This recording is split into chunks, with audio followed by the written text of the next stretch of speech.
وہ پوچھتا ہے کہ کیوں سارے انبیاء اور خاص طور پر حضور صلی اللہ علیہ وسلم اپنی زندگی میں کیوں اتنا سفر کرنا پڑ گیا کہ جبکہ وہ خدا تعالیٰ کے بندے تھے. ہاں، یہ خدا تعالیٰ کا ہمیشہ سے قانون چلا آ رہا ہے، سنت ہے.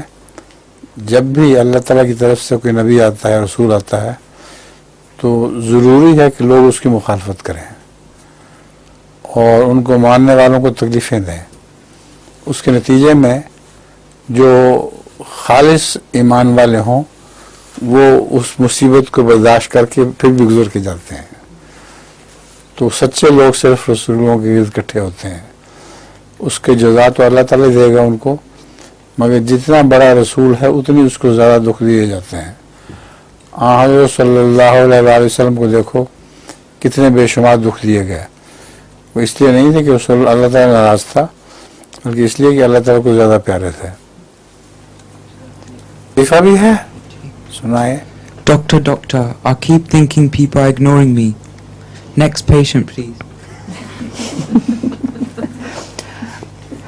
وہ بھی ڈاکٹر کے پاس جاتا ہے اور وہ کہتا ہے ڈاکٹر مجھے تو ایسے محسوس ہوتا ہے کہ ہر کوئی مجھے اگنور کرتا. تو ڈاکٹر کہتا ہے اچھا next patient please. Next patient وہ بھی اس کو اگنور کرتا. اچھا